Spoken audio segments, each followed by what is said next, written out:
Um ex-boxeador que encontrou a fé e dedicou a sua vida ao ministério é enviado a uma cidade isolada para uma igreja bem pequena como punição, depois de acidentalmente quebrar o nariz de um colega do ministério.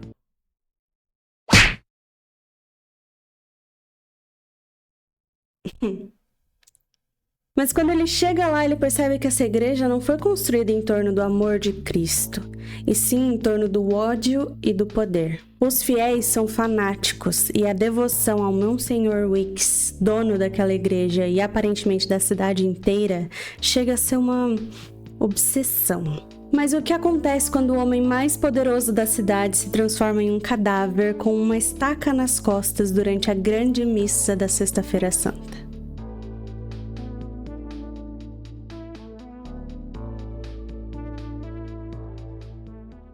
Perceberam umas mudanças por aqui? Se você tá no canal há um tempo, sabe que eu tenho ciricutico até atacado com o cabelo e eu não paro com o cabelo em paz. Acho que eu fiz merda. Esse aí sou eu. Dá pra notar que eu tenho que dar um jeito na minha vida. E esse foi só o último das crises que eu tive. Mas não é sobre isso o vídeo de hoje. Vamos falar sobre fé? Hoje, como prometido no vídeo do dia D, eu vou falar de Wake Up Dead Man, ou no PTBR, Vivo ou Morto, que é o terceiro filme da franquia Knives Out da Netflix, do Rian Johnson com o nosso queridíssimo Josh O'Connor. Essa franquia conta com 3 filmes e em cada um deles tem mistérios, cidades e personagens diferentes. Você não precisa assistir o primeiro e o segundo para assistir esse terceiro, que na minha opinião é o melhor, mas se você tiver interesse, comenta aqui que eu trago os outros 2 filmes. A única coisa que os 3 filmes têm em comum é o detetive e como ele soluciona esses mistérios. E esse detetive é interpretado pelo grandíssimo e maravilhoso 007. The name's Bond. James Bond. Daniel Craig.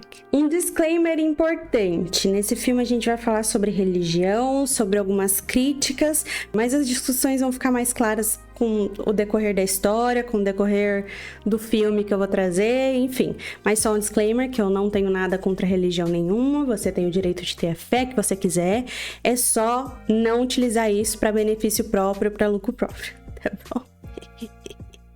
Mas vocês não são burros, então vamos pra história. Para começar a nossa história, eu preciso contar a história do principal elemento desse filme, a paróquia Nossa Senhora da Fortaleza Perpétua. Foi fundada pelo Prentice Wicks, que herdou uma grande fortuna da sua família, mas resolveu sossegar virando padre e construindo essa igreja numa cidadezinha pequena chamada Chimney Rock, que é o interior do interior do interior do interior de Nova York. New York! Porém, uma vida dedicada ao ministério não significa uma vida tranquila. Prentice tinha uma filha que era considerada bem rebelde. Ela tinha umas tatuagens de cobra no ombro, uma tatuagem de queime a bruxa no pescoço, sabe? Umas coisas assim que a gente não pode aceitar nos dias atuais, né? Vagabundo! Ah, não, na verdade ela não tinha nada disso, ela só gostava de sair à noite, beber uma bebidinha alcoólica, fumar um cigarrinho, fazer um amorzinho, tudo coisa que não pode, né? Enfim, em uma dessas suas aventuras noturnas, ela voltou com uma semente no seu útero. Prentice, mesmo furioso com toda essa história, ele acha que a melhor ideia é manter a sua filha, chamada Grace, por perto. Então ele chega para ela e diz: olha, minha filha, se você morar aqui nesse terreno, né, que é o mesmo terreno da igreja, se você morar aqui comigo na igreja e deixar que eu crie o Jefferson, né, o meu neto, e você permaneça aqui sem dar trabalho nenhum até o fim da minha vida, eu te garanto que a minha fortuna será sua. Ela concordou e ali permaneceu. A ideia de Prentice era manter o seu neto por perto e o proteger da sua mãe desnaturada. Quem morava nesse terreno era o Prentice, o seu neto, que agora se chamava Jefferson Wicks, sua filha Grace, o caseiro e a família dele e a Marta. Marta é uma menina, uma criança que Prentice adotou como se fosse filha dele e criou ali no terreno da igreja também. E de todo mundo ali, o Prentice era mais próximo da Marta. Ele fazia de tudo para que a Marta não virasse uma mulher igual a filha dele. Então ele estava sempre ali no ouvido da Marta, dando conselhos e criticando tudo aquilo que a Grace fazia para garantir que a Marta não seguisse aquele mesmo caminho. E uma coisa que ele sempre falava para Marta era: Marta, a riqueza é a maçã de Eva, e o poder que vem com ela é a tentação que leva à queda. E lá eles viveram até que um dia Prentice toma sua última hóstia no altar e cai morto no chão. Mas não é porque ele era padre que ele não pecava. Você pecou, né, padre? Deus viu. Quando a Grace foi atrás de um advogado para conseguir a sua herança, o Prentice já tinha limpado todas as contas do banco. Ele limpou tudo. A única coisa que ele deixou para Grace foi um objeto. Um objeto sem valor nenhum, escrito maçã de Eva.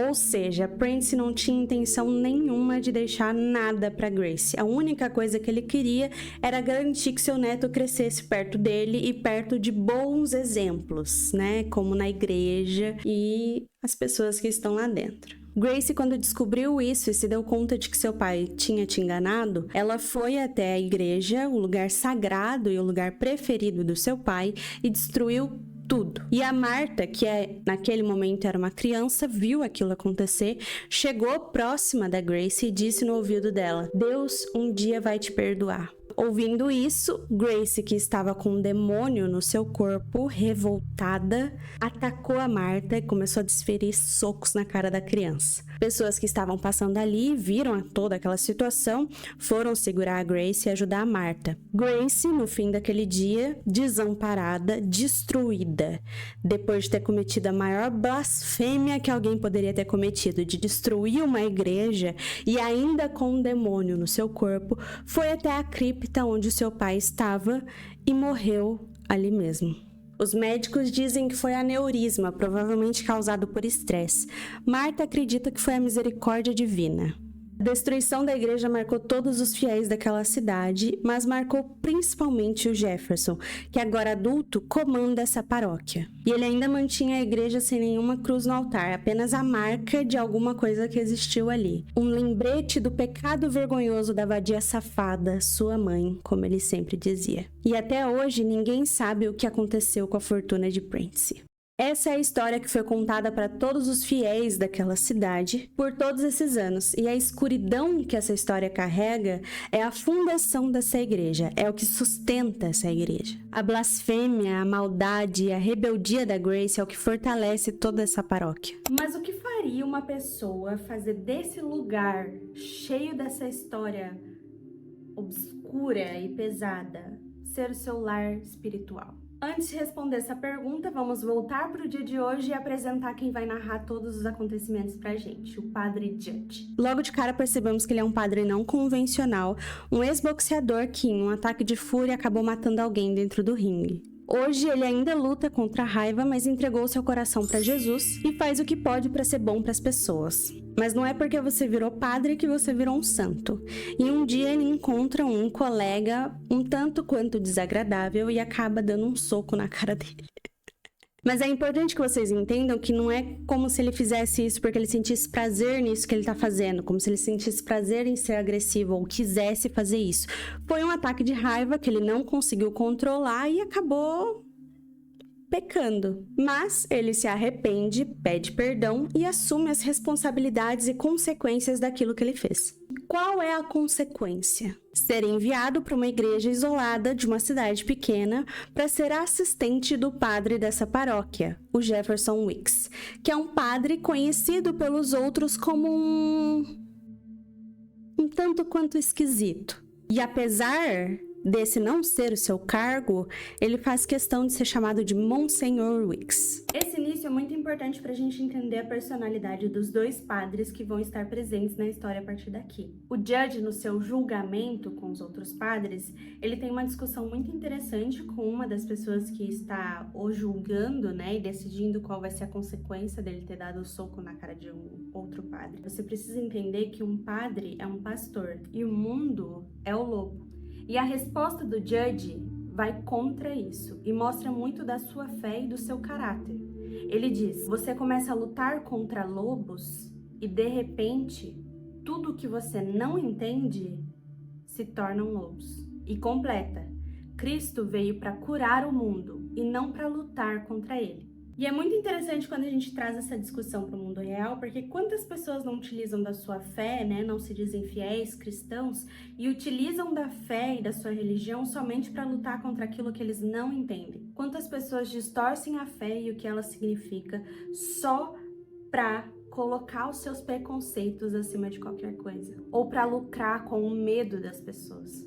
E nesse breve diálogo a gente vê uma crítica muito sutil, mas muito perspicaz também. E isso vai se repetir muito ao longo do filme. Eu não vou contar todo o filme com essa riqueza de detalhes, senão esse vídeo ia ficar mais longo do que o próprio filme, mas eu precisava trazer isso para vocês entenderem o contexto da paróquia e também entenderem sobre quais são os objetivos do Judge e do Weeks, que são totalmente opostos. Legal, Kiara. Muito obrigada. Então, a partir daqui, eu vou resumindo o filme pra vocês e a gente vai trazendo alguns pontos pra discutir, tá? Segura na minha mão e vem comigo. Continuando, o Weeks é um cara que tem poucos, mas fiéis seguidores. E ele é de uma prepotência que se prova só pela forma como ele gosta de ser chamado. Faz muitos anos que eu não piso numa igreja, mas pelo que eu me lembro, e aí vocês podem me corrigir se eu estiver errada, Monsenhor é um título de honra que você ganha, que um padre ganha do Papa. E para alguém prepotente como o Weeks, isso pode até significar algum tipo de poder, mesmo não tendo poder nenhum. É só um título de honra. Mas, quando você distorce o significado disso, acaba se tornando um título superior ao de padre. O Weeks nunca recebeu esse título do Papa, mas ele faz questão de ser chamado assim. E isso já mostra muito do seu caráter. Além disso, ele é cruel, ele é problemático e é raivoso. Muito estranho isso para um líder de igreja, né? Imagina se existissem líderes de igreja no mundo real desse jeito. Nossa, seria horrível se isso existisse, né? Que problemão que seria. Assim que o padre Judge chega no seu novo lar, ele é recebido pelo Weeks, que pergunta se ele quer tomar a igreja dele. Judge dá uns passinhos para trás e fala, não, eu vim para ser seu assistente, né? E ele nem quis estar lá, ele tá como punição. O Weeks então pede uma confissão para ele, porque fazia muito tempo que ele não se confessava. E o que começa com pequenos pecados normais, vai ficando cada vez mais esquisito. Oh, once in the middle of the night, after a dream about... That's all right. About one of those Japanese cat cafes. Okay. De início, o Judge não percebe, mas o Weeks faz de tudo pra provocar ele. E essas confissões que vão se tornar recorrentes é só mais uma forma dele conseguir fazer isso. Mas nessa primeira confissão, mesmo o Judge achando super esquisito, ele fala pra ele rezar as Ave Maria e os Pai Nosso e a vida segue. E aqui começa a grande distinção entre o jovem tolo cheio de Jesus que quer pregar e espalhar o amor e perdão de Cristo e o velho arrogante, que quer ter o poder sobre todo mundo, não só quer como aparenta ter. E em seguida nós somos apresentados aos fiéis da igreja. A Marta, como eu falei pra vocês, cresceu ali na igreja, hoje uma adulta, uma senhora. Ela é a faz-tudo da igreja, ela faz a contabilidade, ela faz a limpeza, ela fecha a janela quando tá chovendo, ela faz tudo. É a faz-tudo da igreja. Também tem o Sam, a grande paixão de Marta, que é o caseiro da igreja. Hoje ele é o responsável pela manutenção da igreja num todo. Vera, uma advogada, muito leal à família, perdeu seu pai e prometeu para ele que criaria o seu irmão adotivo, Sai. Ela dedicou toda a sua vida para cuidar da família e satisfazer os desejos do pai. Sai, agora filho adotivo de Vera, também adulto, é um cara que também tem uma sede imensa por poder. Já tentou ser político, mas, de acordo com ele, atirou para todas as frentes que ele podia atirar, por todas as causas que ele poderia lutar, e nenhuma deu certo porque ninguém acreditou nele. E, de fato, ele só atirou nessas causas porque ele queria ganhar a eleição, mas nunca ganhou. Hoje, ele tenta emplacar na carreira de influenciador e youtuber. E para isso, ele é o cara que fica filmando todo mundo da cidade, postando no YouTube, principalmente filmando os cultos do Monsenhor Weeks, que não são tão comuns de se ter dentro da igreja, e ele utiliza disso pra ser famoso. Ele é meio que a de Pretty Little Liars, sabe? Que é meio onipresente na cidade e fica filmando toda a cagada que todo mundo faz e posta na internet. É ele.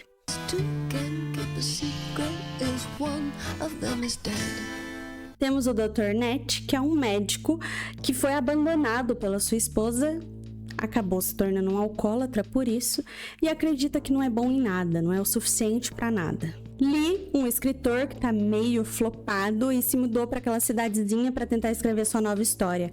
Hoje ele tá dedicado a um livro que seria quase que um livro bibliográfico, autobibliográfico, enfim, um livro do Monsenhor Wicks. Simone é uma musicista que tem uma doença muito complicada que faz ela sentir dor no corpo todo. Ela não consegue a cura, não consegue um tratamento, ela só conseguiria voltar a tocar o seu instrumento predileto, que é o violoncelo, e voltar para sua carreira de música se houver um milagre. Então ela vai para a igreja, doa o seu dízimo, faz orações esperando um milagre. E o Monsenhor sabe aproveitar muito bem disso, então as doações dela ficam cada vez mais gordas porque ele cada vez mais pede mais dinheiro em troca de uma promessa de um milagre que nunca acontece. Ainda bem que não existe isso na vida real, né, gente? Que problemão seria se existisse, né? Esse é o grupo fechado do Monsenhor. E ele não é um bom anfitrião para novos fiéis na igreja. Então, sempre quando alguém novo vai na sua missa, ele faz questão de ter um discurso ainda mais dramático e ainda mais cheio de ódio para fazer questão daquela pessoa ir embora. E isso é só mais uma coisa que ele utiliza para manipular esse grupo que está fiel a ele. Afinal de contas, você vê uma pessoa discordando do Monsenhor Wicks, vê ela levantando na igreja e indo embora, e mesmo assim você escolhe ficar, você está escolhendo um lado. Existe uma guerra silenciosa entre a igreja e o mundo. E se você vai embora, ou se você escolhe ficar dentro da igreja, você está escolhendo um lado. E nesse caso, você está escolhendo o lado do Wicks.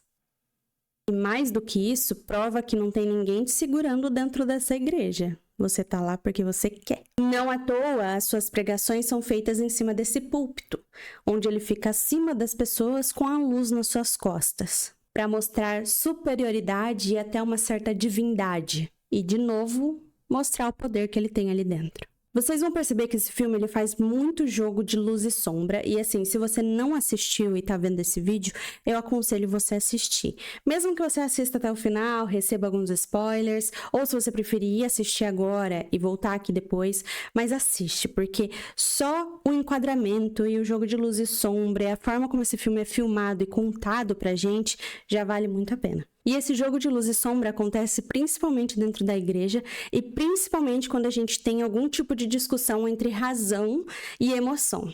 Ou discussões onde a gente vê o mundo contra a igreja. E é muito interessante quando a gente pensa nisso, porque a maioria das igrejas, principalmente as igrejas antigas, foram construídas pensando exatamente em como a luz natural poderia ser utilizada dentro daquela igreja.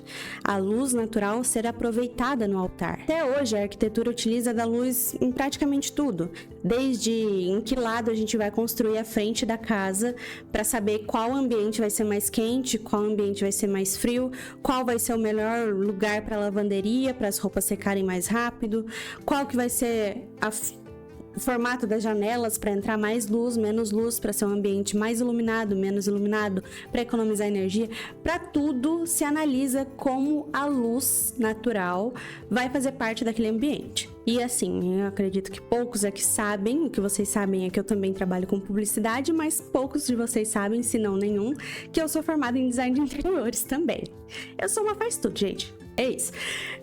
Mas enfim, eu lembro que na faculdade, que faz um tempo, muitos anos, mas eu lembro que a gente tinha uma matéria que era só sobre luz, para vocês terem noção do quanto é levado em consideração isso. Nós fomos condicionados pela arte, pela religião e pela arquitetura também a ver a luz como algo divino, como algo sagrado, como algo que traz sabedoria, que traz conforto, até certa pureza. E a igreja, as igrejas, né, souberam utilizar muito bem disso para transmitir essa divindade, transmitir que aquele é um lugar sagrado, mas também para transmitir o poder que elas tinham sobre a cidade. A forma como a luz atravessa os vitrais, a forma como ela iluminava o altar, como ilumina a frente da igreja, a porta de entrada para que a luz fique atrás das pessoas que estão entrando. Tudo isso é feito para indicar que ali é uma conexão, se você acredita, entre o divino e a terra. É uma maneira de usar um elemento natural para mostrar que ali tem a presença de Deus.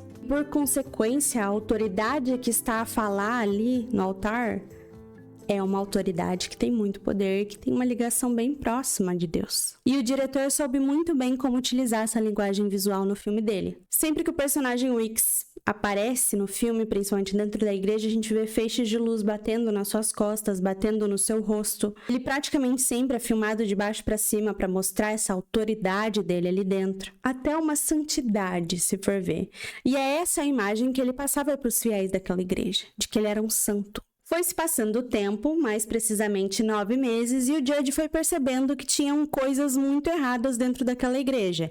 Então ele decidiu começar a investigar. Foi assim que ele descobriu a história da paróquia, que é a história que eu contei para vocês no início desse vídeo. A Marta conta para ele sobre a vadia safada da Grace. Além disso, o Judge resolve falar com os fiéis da igreja, então é quando ele conhece cada um pessoalmente, entende melhor sobre sua história, sobre o que eles querem e estão buscando com a fé, e descobre alguns segredos sobre o Wicks também, como o fato dele não poder ter ereções e ficar mentindo nas confissões dele só para provocar o Judge. E aí ele resolve confrontar o Jefferson. E aqui temos uma cena belíssima dos dois se quebrando na porrada.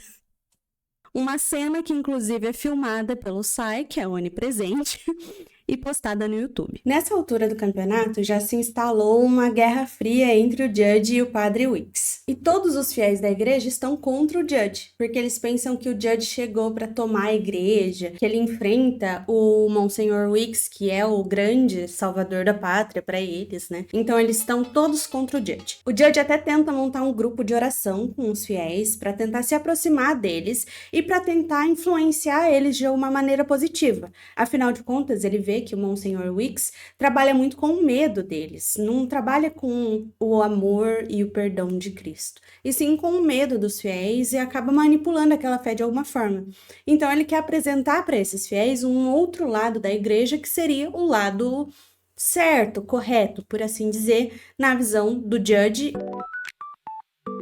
Mas ele tenta montar esse grupo de oração, ele junta os fiéis ali na igreja, ele conta um pouco da história dele, então ele conta que ele é um ex-boxeador, que um dia ele acabou matando alguém dentro do ringue, mas que ele entendeu que a raiva dele não é algo bom de se alimentar, então ele conheceu Jesus, e assim ele foi pra igreja, bibibibibibobobó. Só que no momento que os fiéis se ligaram de que o Monsenhor não ia participar daquele grupo de oração, que ele não tava ali, eles começaram a ficar meio inquietos, meio desesperados, tipo assim, gente, o Wicks não vai saber que isso tá acontecendo, mas tá errado se o Wicks não souber. E se ele souber e ficar bravo com a gente? E aí eles começam a se levantar e o Judge tenta convencer eles de ficar ali, mas eles não querem saber. E mais do que isso, além de levantar e ir embora, a Marta ainda conta, naquele exato momento, pro Wicks, que fica furioso do Judge tá fazendo aquilo nas costas dele. Onde já se viu esse padre chegou agora, tá reunindo os fiéis e colocando eles contra mim? E isso só fomenta ainda mais a guerra que tá entre o Judge e o Wicks. Mas essa guerra, em certo momento, ela cessa. Na grande missa da Sexta-feira Santa, e para você que não pisa na igreja há um século, eu vou te explicar. Sexta-feira Santa foi quando é considerado o dia em que Jesus foi crucificado, o dia em que Jesus foi morto.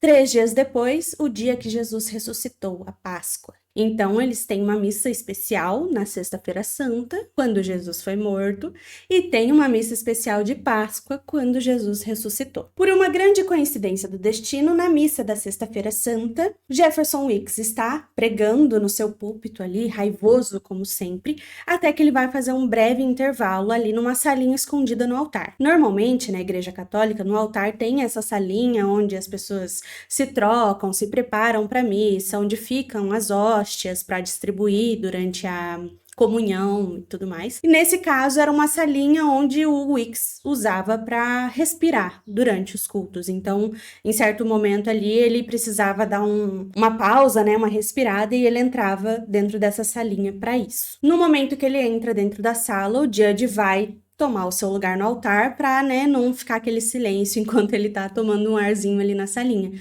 Porém, quando o Judge vai começar a falar, o Wicks cai de bruços dentro da sala. Nesse instante, todos os fiéis ficam assustados, o Judge fica assustado e todo mundo vai até a salinha para ver o que está acontecendo.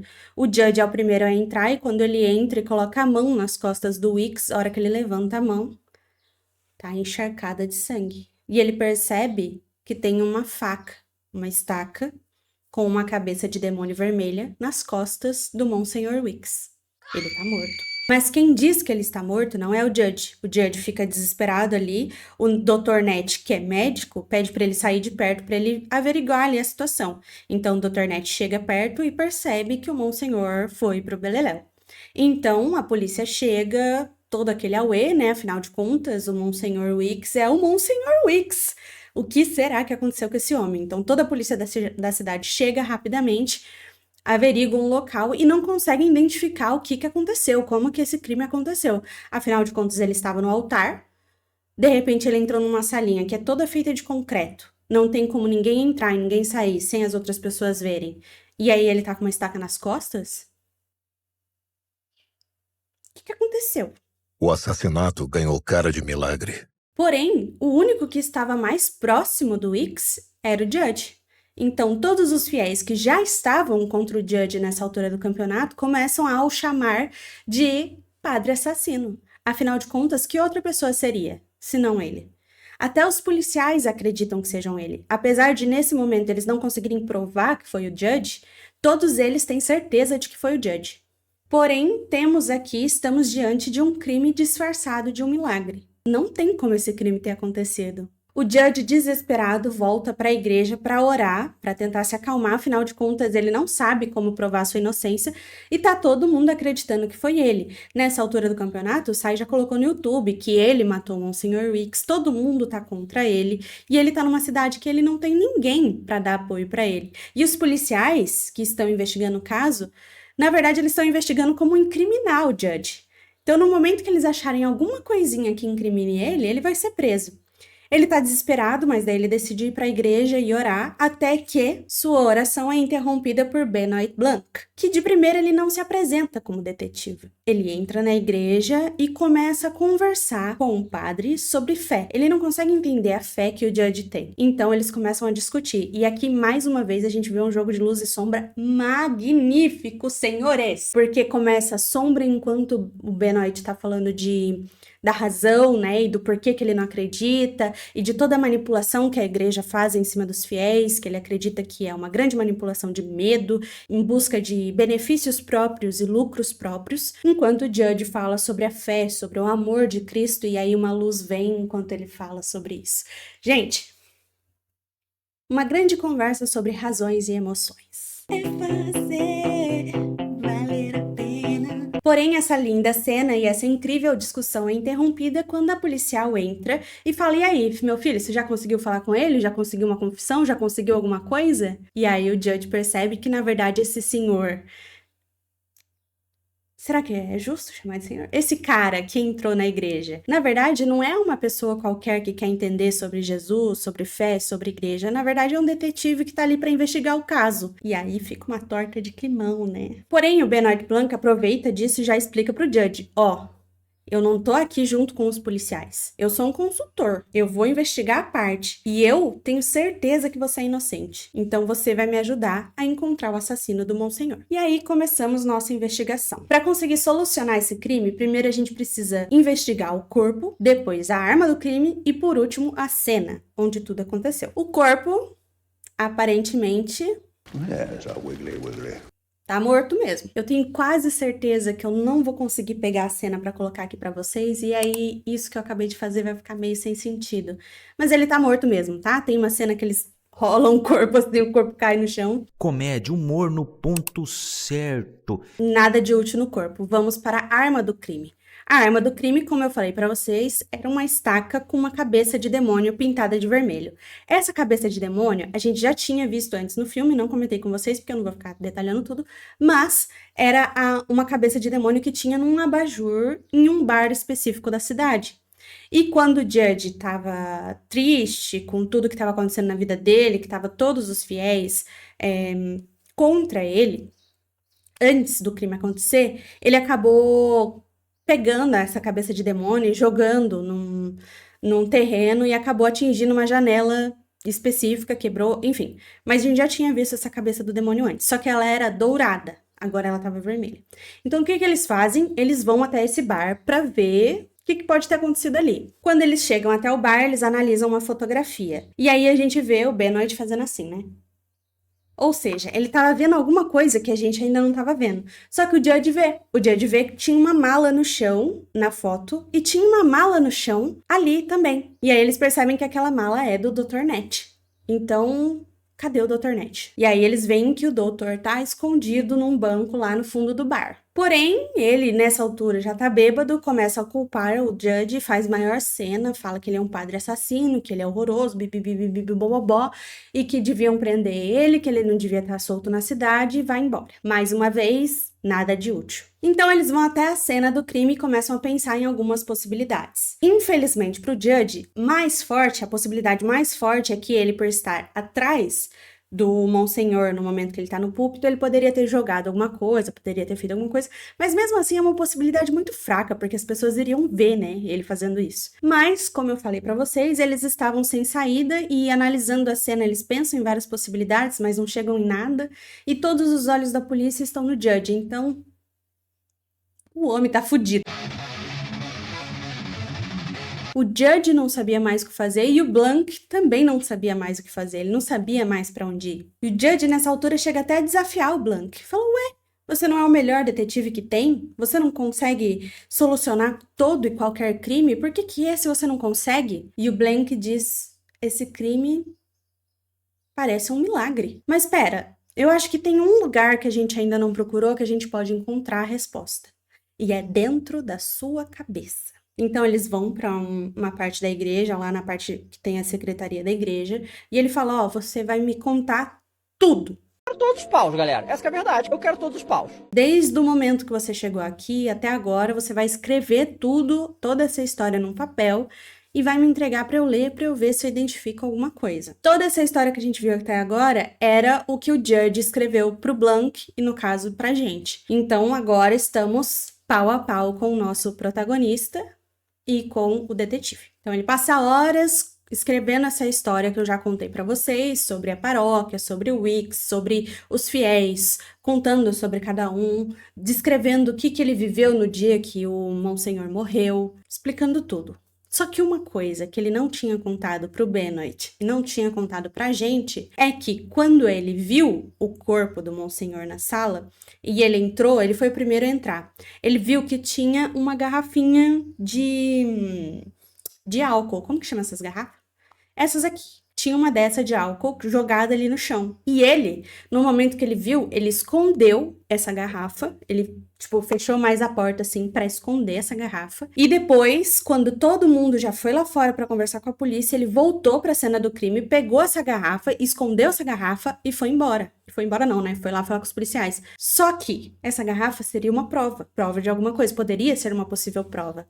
E ele tirou de lá. Mas por que o Judge fez isso, se ele não fez nada? Ele tirou porque ele não queria estragar a imagem do Monsenhor Wicks. Apesar dele não concordar com a forma como o Monsenhor levava aquela igreja, ele não queria estragar a imagem que ele tinha. Ele não queria que as pessoas soubessem que o Monsenhor fazia essas pausas para beber álcool. Afinal de contas, tinha o Net, que era alcoólatra, e tinha o Sam, que lutou contra o alcoolismo por muito tempo. E finalmente o Monsenhor, ajudou ele a parar com aquilo. Imagina pro Sam saber que o Monsenhor pausava suas missas para beber. Então o Judge, querendo ajudar os fiéis, acabou escondendo uma possível prova do crime. E essa bondade que ele teve custaria sua vida, porque a polícia tá com pressa para encontrar um assassino, não tem prova nenhuma, tá todo mundo perdido e tá todos os olhos voltados pro Judge. Então, será que valeu a pena ser tão bonzinho? Mas aí o Blanc fala, tá, vamos atrás dessa garrafa, porque dentro dela vai ter uma prova de alguma coisa que a gente precisa descobrir. Pode ser que tenha alguma coisa nessa garrafa, pode ser que o que seja dentro dessa garrafa ajudou a matar o Monsenhor, enfim. Então o Judge pega o Blanc, leva até o seu quarto e a garrafa sumiu. E aí fica ainda mais claro que tem alguém que cometeu esse crime e tá tentando incriminar o Judge. E tá conseguindo. Então Blanc fala, vamos interrogar todos os fiéis. Chama todo mundo aqui e vamos conversar com todo mundo. todos os paus, galera. Essa que é a verdade. Eu quero todos os paus. Nessa conversa, ele descobre que depois daquela tentativa falha do Judge fazer um grupo de oração com os fiéis, eles fizeram uma reunião com o Monsenhor Wicks sem o Judge. E aí o Blank questiona o que aconteceu nessa reunião. E todo mundo fica, ó, até que o Sai fala, eu gravei tudo, vocês querem ver? E aí todos os fiéis começam, não vai mostrar. E aí eles pegam o Sai assim, correndo e se trancam numa salinha. E o Sai começa a mostrar o vídeo. Nesse vídeo, a gente vê uma reunião acontecendo com o Monsenhor e a Vera começa a confrontar o Wicks durante essa reunião. Ela começa a dizer, então, eu conheço um advogado bem famoso de tal lugar, que agora eu não me lembro, eu acho que era Nova York. Conheço um advogado X de tal lugar, que ele é muito bom. E ele me contou uma coisa, Wicks. Ele me contou que o senhor foi pra lá tal ano. E o senhor pediu pra ele fazer uma certidão de nascimento e tirar o seu nome? Ué, o senhor teve um filho, Monsenhor Wicks? Que o Wicks, em uma de suas aventuras noturnas, deixou uma semente no útero de uma prostituta. E essa prostituta deu à luz a um menino. E esse menino se chama Sai.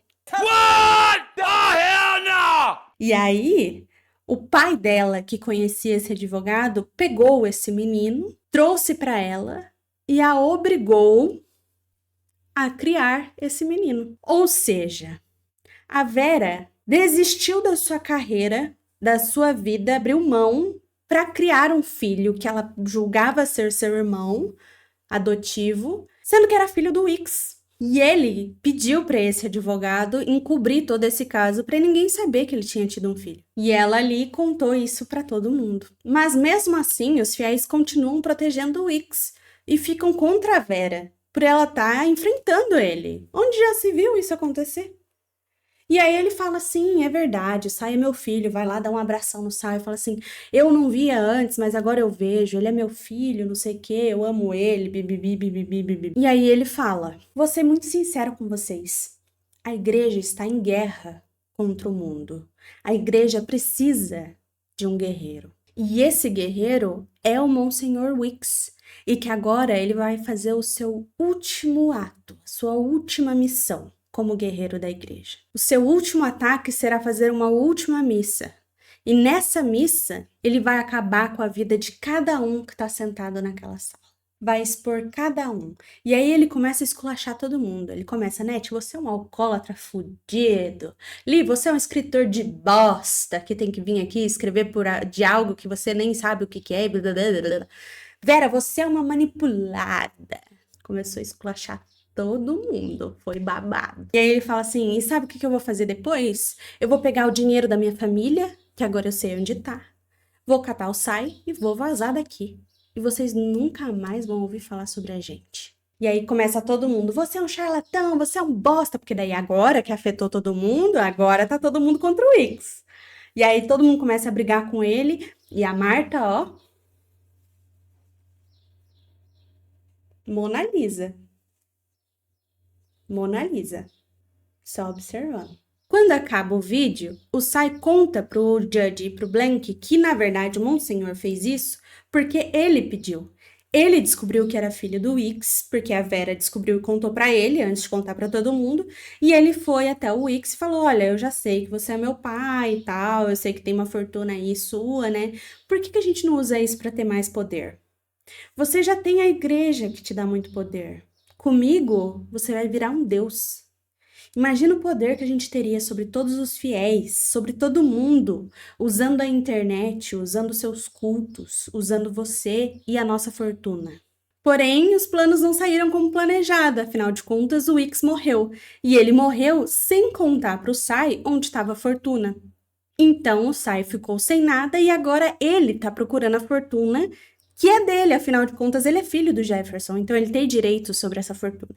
E aí, nesse momento, ele começa a procurar no escritório, e aí o Blank precisa expulsar ele de lá, falar, meu filho, vamos embora que a gente tá procurando, né, um assassino, dá licença. Agora eles sabem que todo mundo ali, todos os fiéis, tinham motivos tinham motivos o suficiente para matar o Weeks. Mandando todo mundo embora, mandando sair embora, todos os fiéis indo embora e tal, eles ficam no escritório da igreja e eles começam a procurar. Eles falam, tá, agora a gente precisa achar essa fortuna, que talvez achando essa fortuna a gente encontre o assassino, encontre, né, alguma coisa. Então vamos procurar aqui. Eles procuram pelo escritório, mas não encontram nada. A única coisa que o Judge encontra é um pedido de abertura da cripta. Porém, esse pedido de abertura da cripta foi feito antes da morte do Weeks.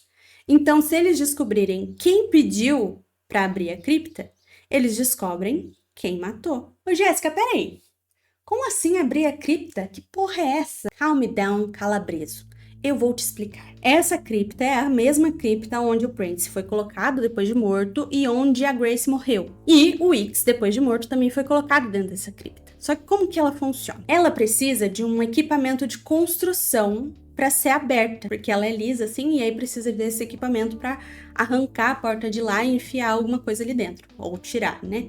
Porém, ela funciona como uma porta de Lázaro. Do lado de dentro dela, se você empurrar essa porta, ela vai cair e se despedaçar no chão com facilidade. Agora, se você vai abrir do lado de fora, precisa desse equipamento de construção. E aqui é muito interessante que a gente tem uma cena que o Sam fala pro Judge, essa é a porta de Lázaro. E isso é algo que quando você tá vendo o filme passa batido, mas tem um significado também. E já é o roteiro do filme te dando uma dica do que vai acontecer. Para quem não conhece, Lázaro era um amigo de Jesus que quando ficou doente, as suas irmãs chamaram Jesus para vir e curar ele. Porém, Jesus demorou demais e ele morreu. Quando Jesus chegou à cidade, Lázaro já estava morto há 4 dias. Diante do túmulo, Jesus pediu para que a porta daquele túmulo fosse removida. E quando removeram, ele disse, Lázaro, vem para fora. Então Lázaro saiu, ainda envolto pelos panos, né, que ele foi enterrado. Enterrado não, que ele foi colocado ali, enfim. Ou seja, esse é o símbolo da porta de Lázaro. É a porta que separa o mundo dos mortos e o mundo dos vivos. Então esse é o simbolismo da porta de Lázaro. A entrada do túmulo é uma fronteira entre os dois mundos. De um lado temos a morte e do outro lado temos a vida. E isso é importante para nossa história, vocês vão entender já já. O Judge então liga para essa empresa para questionar quem que fez aquele pedido. Quando ele liga, a moça explica para ele, olha, vai demorar um pouco para eu conseguir isso para você, mas eu consigo, quando eu conseguir eu te ligo, tá bom? Só que o Judge, ele tá desesperado, ele tá assim, tá bom, mas faz o mais rápido possível, eu preciso disso pra ontem, pelo amor de Deus, ai. E aí a moça fala assim, meu filho, já falei, vai demorar um pouquinho, mas tudo bem, mas peraí, você é padre? E aí ele fala, eu sou, mas faz isso rápido, por favor. Ela, padre, você pode orar por mim? Nesse momento, a afobação do Judge passa por completo. E ele fala, claro, o que tá acontecendo? Ele sai da sala, fecha a porta, deixa o Blanc lá isolado, e ele entra numa salinha isolado. E o filme deixa claro pra gente que ele passa horas no telefone com aquela mulher que chama... Qual que é o nome da mulher mesmo? Louise? Eu acho que é Louise. Não botei no roteiro porque eu sou um lixo. E quando ele finalmente desliga o telefone, já tá tarde da noite, o Blanc tá já sem paciência um pouco. Mas ele chega pro Blanc e diz que desistiu da investigação. Que ele não vai mais ajudar ele, que ele não vai mais investigar nada. Porque ele lembrou que seu propósito não é ser investigador, é ser um padre. Não é esse pega-pega com o assassino. É espalhar o amor de Cristo. Ele deixou o seu propósito de lado para livrar o próprio rabo. Blanc não aceita, não. Eles começam a ter uma discussão um pouco calorosa.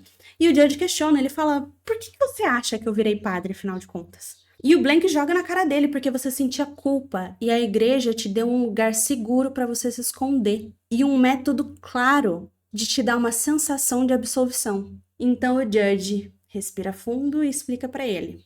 O cara que eu matei no ringue, eu odiava ele. Eu fiz sabendo o que eu estava fazendo. Não foi um acidente. Eu ouvi os ossos dele se quebrando. Eu vi que ele não estava bem. E eu continuei até ter certeza de que eu tinha acabado com ele. Ele explica que ele matou com ódio no coração. E não tem como fugir disso. Não tem como se esconder disso. Não tem como ter uma absolvição disso. Não tem como consertar. E ele completa. Deus não me escondeu. Ele não me consertou. A única coisa que Deus fez por mim é me amar mesmo no pecado. E eu vou ser tão ruim quanto o Wicks se eu fizer disso tudo sobre mim e não sobre Jesus. E você, Blank, tá me tirando do meu propósito. Meu propósito não é lutar contra os ímpios e trazer justiça a eles. O meu propósito é servir eles e apresentar o amor e perdão de Cristo. E isso foi mais uma cena linda, mais uma discussão maravilhosa. Eu amei! O Blank deu um estalo na cabeça dele. O que você quis dizer com eu vou ser tão ruim quanto o Wicks? Você disse que não quer fazer isso sobre você, e sim sobre Jesus, não quer ser como o Wicks. O que isso significa? Me ajuda a entender. Então o Judge explica, não de uma forma calma, como eu vou explicar para vocês, eles continuam discutindo dentro da igreja, agora eles já estão dentro da igreja, e o Judge explica para ele diz, nós estamos aqui para servir o mundo, tá? Não para vencer ele. Quando o Wicks falava sobre lutar contra o mundo pelo bem de Cristo, ele não estava falando sobre Cristo. Ele estava falando sobre ele, sobre o próprio ego dele. Era tudo sobre ego e sobre poder. E aí algo fez plim na cabeça do Blank. Só que ele não conta pro Judge nem pra gente, ele só diz pro Judge que vai deixá-lo em paz, para ele seguir a vida dele e fala para ele ir espairecer a cabeça, ir andar pela floresta e fazer alguma coisa para espairecer a cabeça, que ele ia continuar ali na igreja e ia deixar ele sozinho e em paz. Nesse momento, a polícia chega e diz pro Blank que eles estão ali para prender o Judge, para ele falar onde o Judge estava. E o Blank desconversa, diz que não sabe, enfim. Enquanto isso, o Judge está lá na floresta, espairecendo, até que ele presencia um milagre. Ele vê a porta da cripta saindo e se quebrando no chão.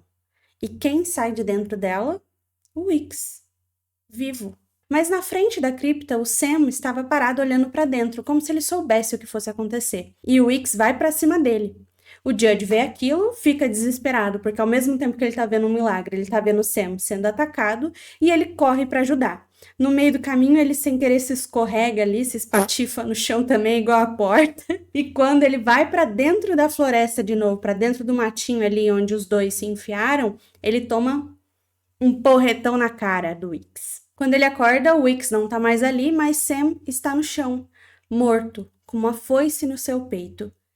E o Judge estava segurando essa foice. Desesperado, sem saber o que aconteceu e sem saber o que fazer, ele sai correndo dali. Os policiais chegam e veem a cripta vazia e ficam sem entender nada de como esse milagre aconteceu e, ao mesmo tempo, encontram o corpo do Sam. Mas antes que eles conseguissem fechar todo o local, a Marta chega e vê a cripta vazia e começa: ai meu Deus, é um milagre, graças a Deus, é um milagre. E aí ela escuta um policial dizendo que o Sam estava morto.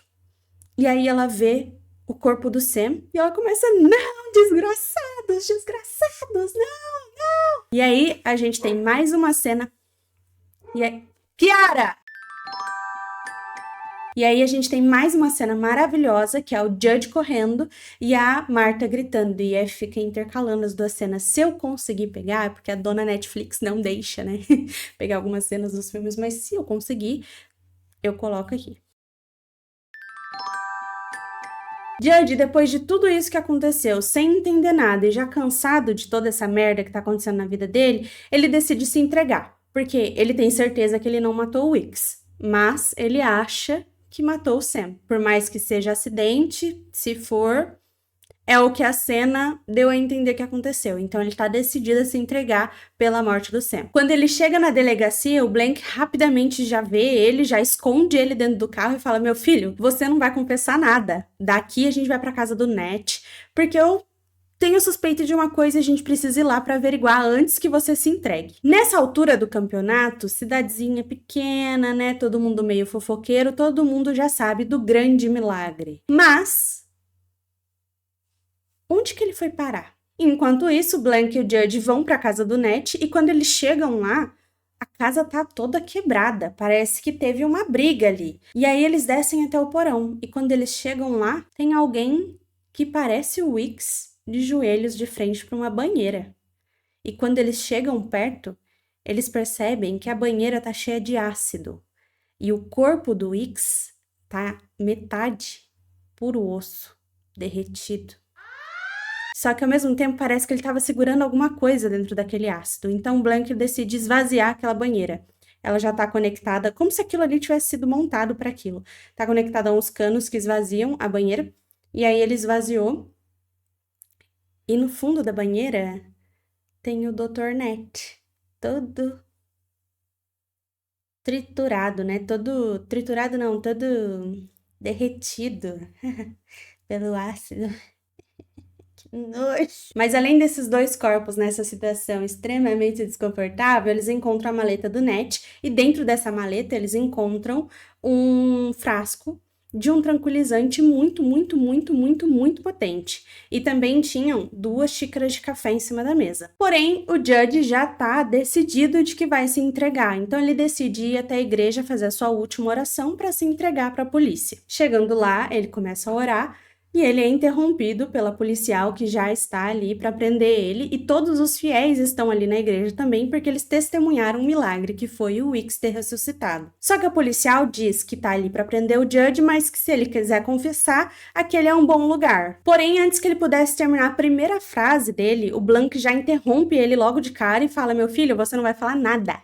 Nada. Só que é meio emocionante, assim, meio dramático, porque ele sobe no púlpito e grita lá de cima: agora eu vou contar pra vocês toda a verdade. E aí fica todo mundo assim. Aí o Judge fica quietinho, e aí fica todo mundo olhando o Blank, e o Blank fala: eu vou revelar pra vocês toda a verdade. Porque eu sei toda a verdade. Toda a verdade, eu sei toda a verdade. Eu vou revelar pra vocês agora. E aí todo mundo senta e fica esperando ele falar. Lembrando que dentro da igreja está todos aqueles fiéis, todo mundo que era do grupinho do Weeks, a policial, o Judge e o Blank tá no altar e vai contar a verdade pra eles. Então ele começa. Quando o Monsenhor caiu dentro da sala, ele não tinha sido esfaqueado ainda.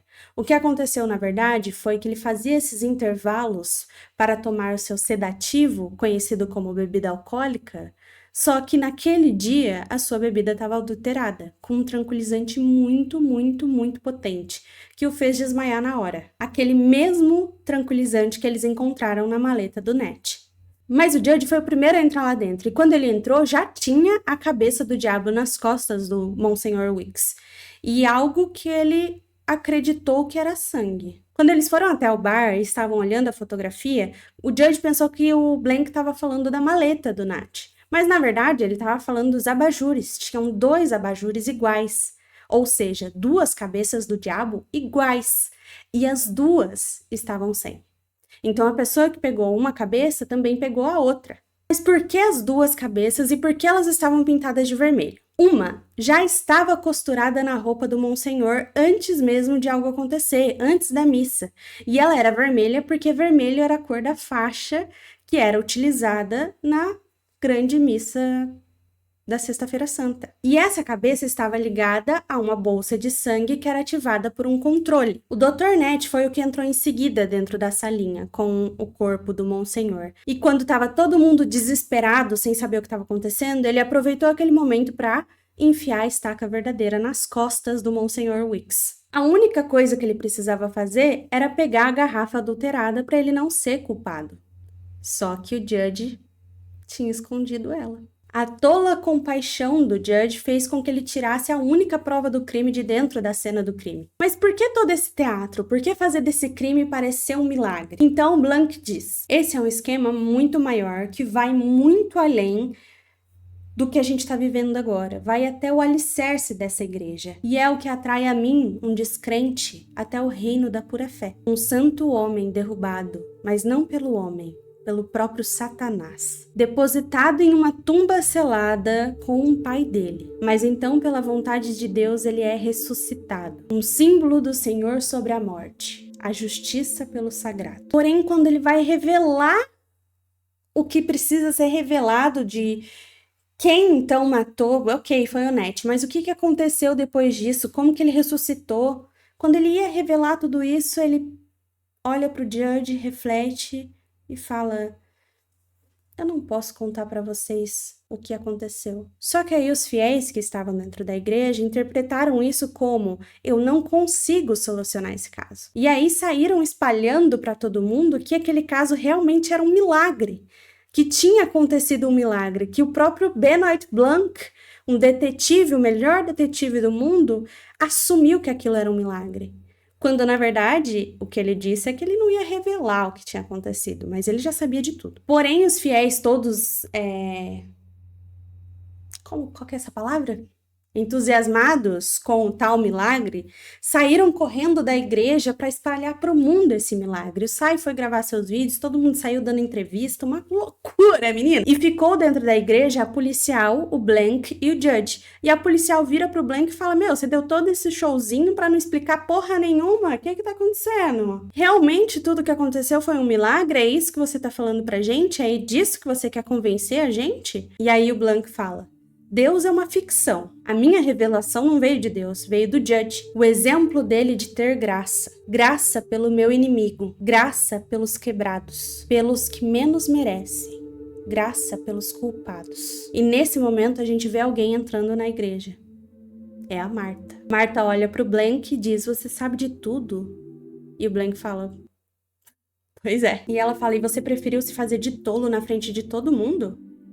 E aí ele fala, olha, eu não fiz isso pra te dar a chance de você fazer por você mesmo. Então ela pede pra fazer uma confissão ao padre Judge. E ela começa dizendo, eu disse pra mim mesma que tudo isso que eu fiz foi com uma boa intenção. Mas a verdade é que tudo isso começou com uma mentira. E aí ela conta que o Prentice não escondeu a fortuna. Na verdade, ele pegou toda a fortuna dele e comprou um diamante. E esse diamante, ele engoliu. Dessa forma, a maçã de Eva nunca seria colhida. Ninguém nunca mais cairia nessa tentação. Ele levou a fortuna dele pro túmulo e a Marta jurou que guardaria esse segredo pro resto da vida. Mas a Grace descobriu sobre a joia, porque aquele objeto que ele entregou pra ela era, na verdade, o porta-joia daquele diamante. Então, ela que conhecia de marcas, viu a marca daquele porta-joia e sabia que tinha um diamante escondido em algum lugar daquela igreja. Então, ela não profanou a igreja, ela não estava revoltada, quebrando a igreja porque ela queria cometer uma blasfêmia, porque ela estava tomada pelo Satanás. Na verdade, ela estava procurando aquilo que era dela por direito, que era o diamante. Ela viveu uma vida sombria, cheia de vergonha, de injustiça. E aquela joia era a sua única salvação, a sua única saída daquele lugar que a fez tão mal. A única forma que ela tinha de sair daquele lugar de julgamento. A Marta viu a Grace naquele dia e quando ela chegou próxima dela, ao invés de dizer, Deus um dia vai te perdoar, ela disse, eu sei onde está a joia e você nunca vai encontrar, sua vadia safada. Por isso que a Grace ficou tão revoltada e foi pra cima da Marta. E a Marta manteve esse segredo por 60 anos. Foi o seu fardo, o fardo que ela carregou durante a vida inteira dela. Até que o Judge a desafiou a confessar. No dia que teve aquela reunião que o Judge tentou fazer com os fiéis, ele falou pra Marta que parecia que todo mundo tinha medo do Wicks. E ela disse que não, que ninguém tinha medo do Wicks. E ele falou assim, ah é? Então por que você não se confessa com ele? Se você não tem medo dele, por que você não se confessa com ele? E aí ela foi lá e confessou o segredo que ela guardou por tanto tempo. Confessou com o padre errado. Quando a Vera confrontou o Wicks sobre o filho dele, o Sai, e ficou claro para Marta que ele estava acolhendo o Sai, e quando ele fez todo aquele discurso, né, sobre espalhar a verdade sobre todo mundo e ir embora, ela investigou um pouco e descobriu que o Wicks tinha feito um pedido para abrir a cripta. Então ele pegaria a maçã de Eva. Então ele já tinha caído na tentação. Ela sempre foi boa, ela sempre foi fiel e ela guardou esse segredo por 60 anos. E tudo isso seria destruído. A vida dela não faria mais sentido. Então foi quando ela decidiu que ela iria formar um plano para que o Wicks não conseguisse pegar essa joia. E mais do que isso, para que ela conseguisse se livrar daquele diamante, para que ninguém mais pegasse naquela joia. Então seu plano era fazer da morte do Wicks algo impossível. E ela pediu ajuda pro Ned porque ele era fraco. E tinham muitos tranquilizantes na casa dele porque ele era médico. E aí foi acontecendo tudo aquilo que o Blank descreveu pra gente mais cedo.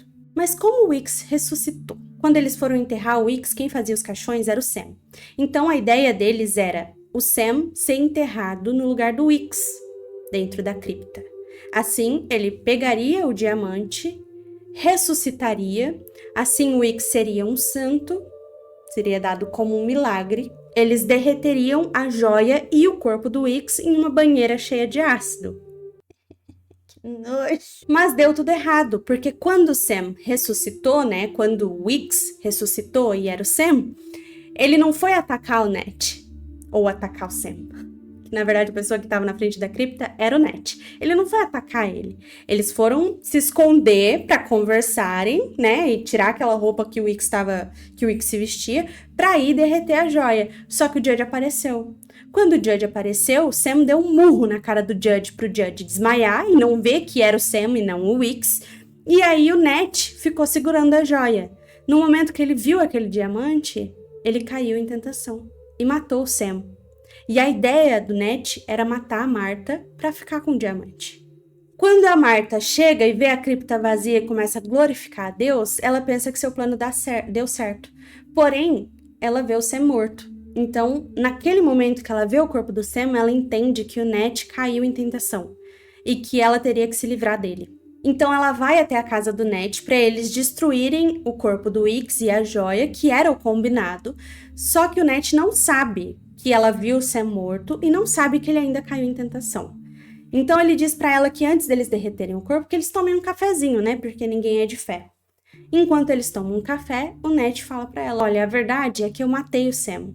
E eu acabei de envenenar o seu café. Então você vai morrer também. Pra eu poder ficar com esse diamante. E aí a Martha fala pra ele. Você é burro, meu amigo. Você é tolo. Eu já sei de tudo. Eu troquei os cafés. Quem tá envenenado, na verdade, é você. Surpresa! E aí o Ned começa a passar mal, ele tenta sair da casa, por isso estava tudo destruído, porque ele vai caindo e batendo nas coisas, destruindo as coisas. E Martha coloca ele na banheira de ácido com o Wicks o enforcando, para parecer que o Wicks matou o Ned e acabou morrendo no processo. E ela termina a confissão dizendo que ela acreditava que tudo aquilo que ela fez foi na boa intenção, mas ela percebeu que era vingança. E por isso ela tinha tomado o veneno também. E o Blank já tinha reparado que ela tinha tomado o veneno, porque durante a fala dele, ela tava com os lábios formigando, porque ela fazia assim, como se não estivesse sentindo. E por isso ele deu a oportunidade dela se confessar. Bom, na hora que ela diz que ela tomou o veneno, a policial sai correndo atrás de ajuda, mas já é tarde demais. Martha pede perdão pro Judge. O Judge ora com ela ali naquele momento e ela morre. E a joia cai da mão dela. Blank faz a egípcia, finge que não viu. O Judge pega a joia, mas não para usufruir dela, e sim para esconder ela. E ela nunca mais foi encontrada. Um ano depois, o Sai ainda está buscando a joia, que é dele por direito, na teoria, e ele tá ameaçando entrar na justiça contra a igreja, contra o Judge, porque como assim eles não sabem onde tá a joia? Com certeza eles sabem, mas ó, todo mundo... O Judge quer reabrir aquela igreja e agora tomar conta dela, mas seguindo outra linha, né? Agora do jeito certo, falando sobre o amor e perdão de Cristo, que é o seu grande propósito. Os outros padres estão um pouco contra isso, principalmente esse padre que é amigo dele, tá contra isso porque ele diz que ele vai ser famoso, ele já tá famoso, mas não de um jeito bom, porque todo mundo sabe o que aconteceu dentro daquela igreja e todo mundo sabe qual que era a fama do Judge ali dentro. Mas o Judge diz que ele não se importa, que ele vai abrir a igreja porque esse é o propósito dele, então ele segue firme no seu propósito. E aqui a gente tem um diálogo muito legal entre esse padre e o Judge, porque o padre fala, olha, tô todo mundo vendo os vídeos na internet. Hoje em dia isso é um incêndio que não se apaga, porque ninguém liga pra verdade. Eles ligam pra essas coisas que eles estão vendo, eles não vão a fundo pra saber a verdade, pra saber quem é o culpado. Olha aí. Crítica social foda. Enfim, o Judge reabre a igreja seguindo o seu propósito, espalhando o amor de Cristo. Eu não vou me estender falando desse filme, porque eu acho que com esse tanto de vídeo já tá claro que eu gostei muito. Se você assistiu até aqui, já recebeu todos os spoilers, mas não viu o filme, vale a pena ver o filme ainda, porque é um filme muito, muito, muito bonito de se ver. Ele é muito lindo, sério. Os enquadramentos, o jogo de luz e sombra, as cores... Cara, esse filme é perfeito, tá bom? Vai assistir porque é muito bom. E ainda tem muita coisa que não deu pra falar aqui no vídeo que tem no filme, né? Porque, senão, né, já tá longo, ia ficar mais. Mas é isso, arrasaram. Me conta aqui o que você achou desse vídeo. Eu regravei esse vídeo umas 5 vezes, porque tudo que tinha pra dar errado durante a gravação e edição desse vídeo, deu. Então, se tiver algum errinho aí de som, de... vídeo, vocês me perdoem, tá bom? Eu tentei meu melhor, me perdoem, me perdoa! Me perdoa! Me perdoa, meu Deus, me perdoa! Enfim,